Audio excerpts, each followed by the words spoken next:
बिस्मिल्लाहिर्रहमानिर्रहीम। अस्सलाम वालेकुम डियर स्टूडेंट्स। उम्मीद करता हूँ कि आप खैरियत से हैं, खुश हैं। मेरा नाम राय नूर है और मैं आपको अपनी क्लास में वेलकम करता हूँ और दुआ करता हूँ कि अल्लाह ताला आपको कोरोना से महफूज रखे और आप खैर आफियत से रहें। अभी इस वीडियो में मैं आपके साथ जो ये 4 क्वेश्चन डिस्कस करने जा रहा हूँ, ये ECAT 2017 में आए थे और क्वेश्चन नंबर जो है वो है 45, 46, 47 एंड 52। तो इस पर जो है वो पहले से भी यानी कि 2017 के जो क्वेश्चंस हैं उस पर काफ़ी वीडियोस बनाई हैं।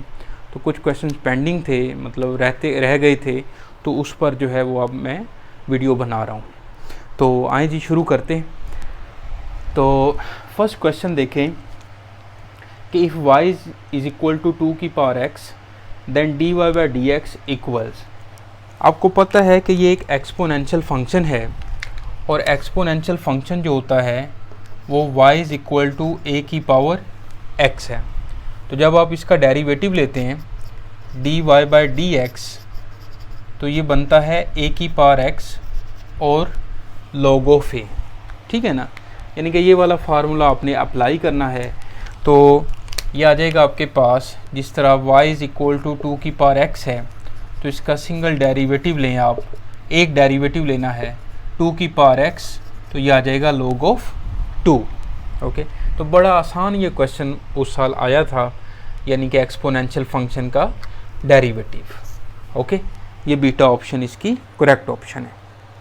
अब ये वाला जो क्वेश्चन है 46, ये थोड़ा सा डिफरेंट क्वेश्चन था। जैसे स्टेटमेंट है कि uh particle's trajectory in space is given by x equal to 8t minus 2t square, y is equal to 12t minus t cube, z is equal to 4, the particle is at rest at the point. ठीक है जी, यानी कि trajectory जो है point की, आपको पता है कि ट्रेजेक्ट्री का जो पाथ है वो कुछ इस तरह से बनता है।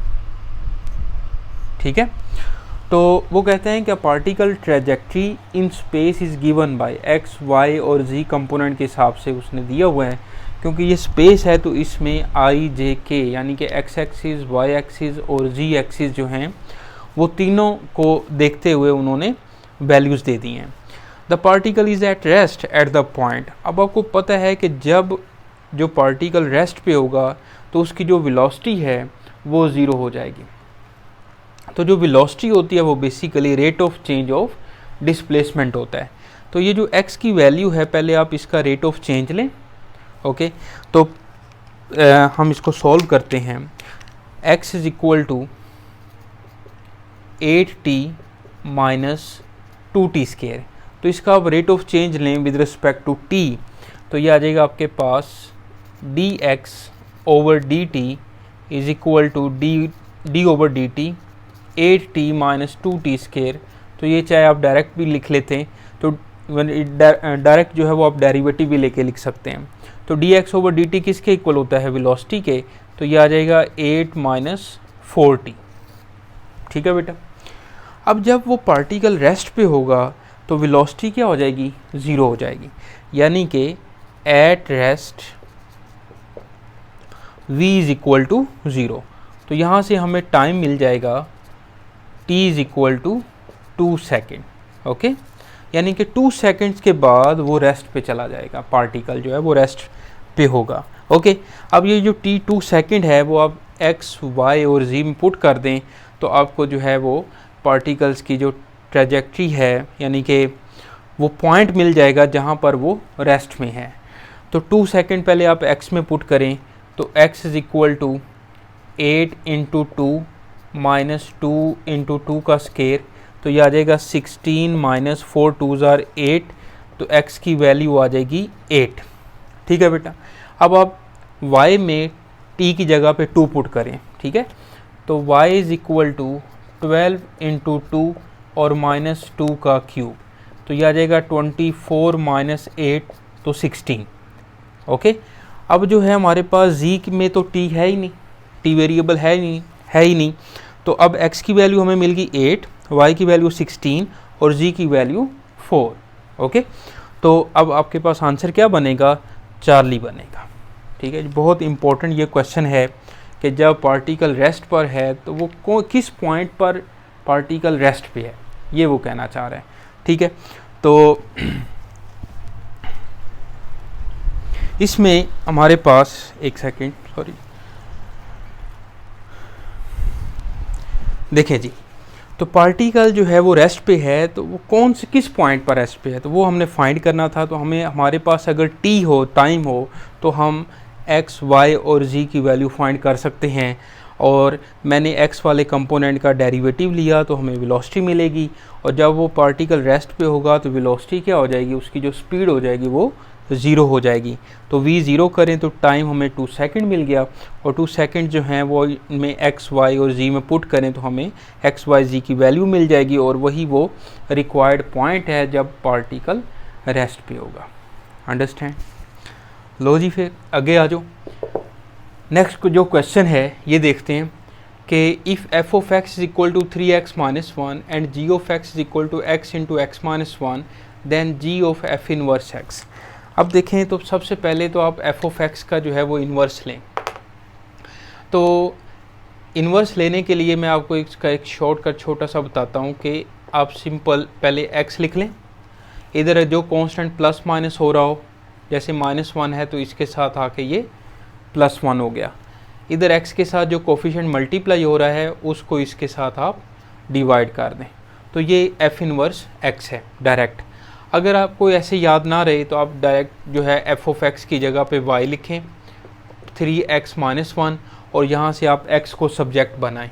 तो x को सब्जेक्ट बनाएंगे तो ये y प्लस 1 ओवर 3 आ जाएगा, यानी कि x की वैल्यू y प्लस 1 ओवर 3 आ जाएगी। तो x की जगह पे मैं लिख सकता हूँ f inverse y is equal to y plus 1 over 3। Okay, यानी कि y की जगह पे जब हम x रिप्लेस करेंगे तो x प्लस 1 ओवर 3। तो ये 4-5 स्टेप्स जो हैं वो कम करके, यानी कि ये आप ना करें, इनकी ज़रूरत नहीं है, आप डायरेक्ट जो है इस तरह से आप इन्वर्स फाइंड कर सकते हैं। दोबारा देख लें, सिंपल आपने f ऑफ x का या g ऑफ x का जिसका भी इन्वर्स फाइंड करना हो, आप पहले x लिखें, और जो कांस्टेंट प्लस हो रहा है तो इधर आके माइनस हो जाएगा, अगर इधर माइनस हो रहा है तो इधर आके प्लस हो जाएगा, और x का जो कोफिशिएंट होगा वो इसको जाके कर देगा डिवाइड। तो ये f इनवर्स x बन गया। ओके, अब मैं ये जो है आपके पास यहाँ पर अब ये g बन गया, f इनवर्स x की वैल्यू लिखें तो x प्लस 1 ओवर 3 बन गया। ओके, ज़रा गौर से देखिएगा, यानी कि ये हमारे पास g ऑफ x की वैल्यू बन गई। अब ये जो g ऑफ x की वैल्यू है वो मैं अगर इसमें पुट करूं, ठीक है, ये आपको इन्वर्स तो समझ आ गया होगा, तो मैं ये रेज कर देता हूं, या आप कहते हैं तो मैं यहाँ पे सॉल्व कर देता हूँ, रेज नहीं करता। ये क्वेश्चन जो है वो यहाँ पे आ गया। ओके, ये अलहदा है, और ये वाला जो पार्ट है मैं यहाँ पे कर रहा हूँ solve. g of x plus 1 over 3, ये g ऑफ x बन गया। ठीक है जी, अब g वाले फंक्शन में जहाँ पर x है ना, वहाँ पर आप x प्लस 1 ओवर 3 पुट कर दें, तो ये बन जाएगा x plus 1 over 3, x plus 1 over 3 minus 1।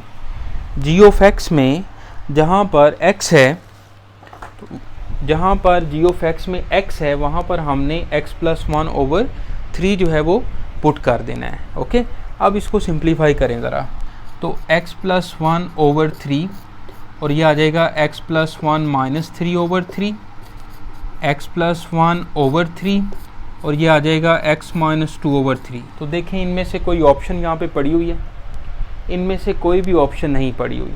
तो 2017 में जो है ना ये क्वेश्चन यूईटी की तरफ से रॉन्ग आया था।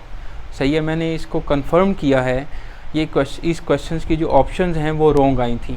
मेरे पास जो क्वेश्चन मिला है मुझे यूईटी की साइट से, या जो भी ओरिजिनल पेपर्स जो मिला है मुझे, उसमें भी क्वेश्चन की ऑप्शन जो हैं वो यही हैं।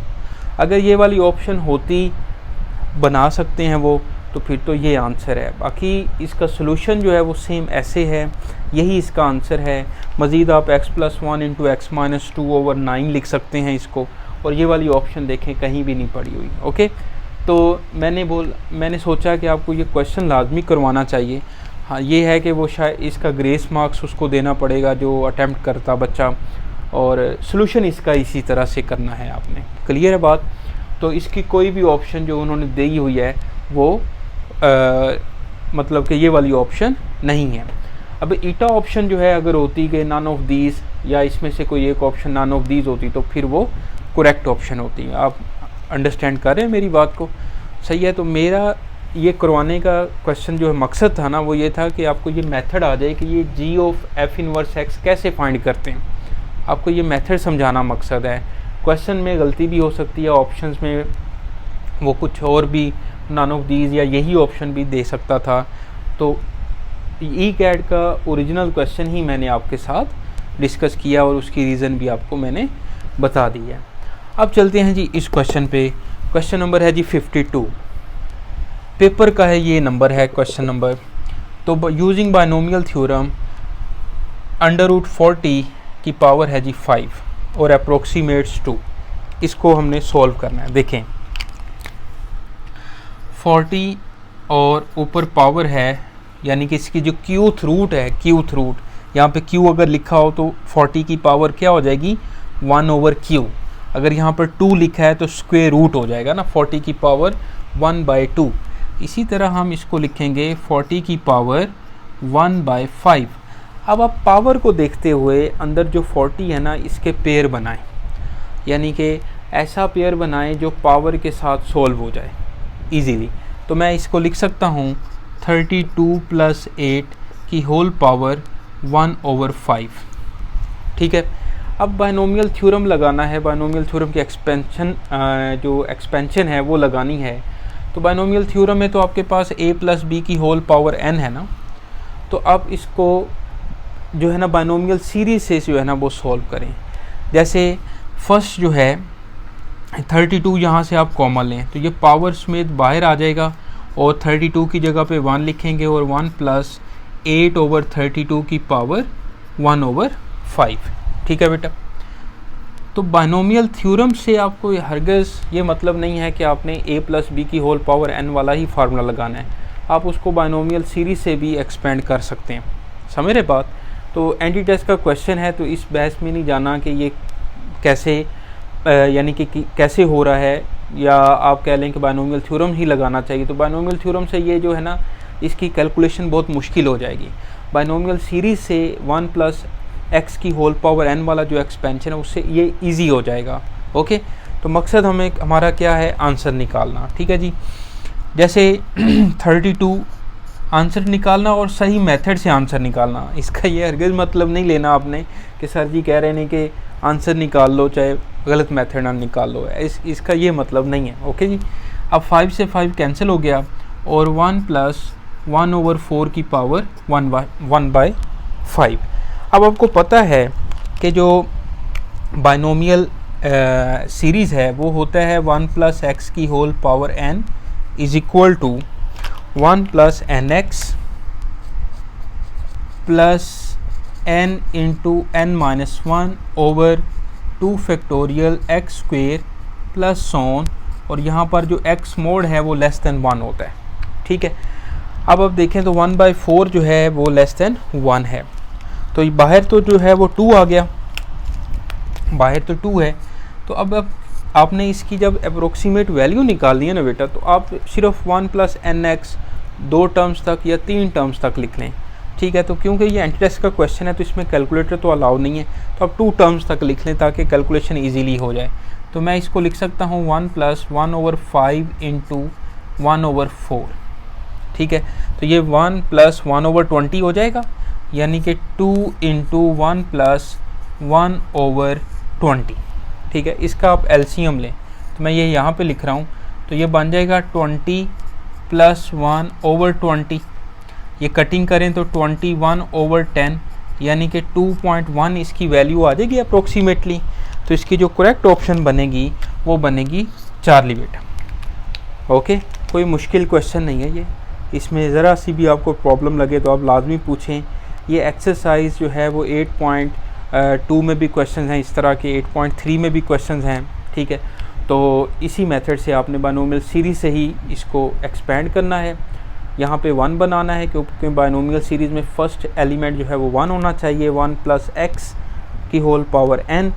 और आपको पता है कि बायनोमियल सीरीज़ आप कब लगाते हैं, जब होल पावर जो है वो फ्रैक्शन में हो या नेगेटिव हो।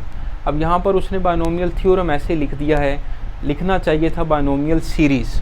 और बायनोमियल थ्योरम स्पेशली हम तब लगाते हैं जब होल पावर जो है n है, जो इसका इंडेक्स है, वो होल नंबर्स को बिलोंग करे, यानी कि पॉजिटिव नंबर्स हों, होल नंबर्स हों, ठीक है, 0 1 2 3 4 सो ऑन।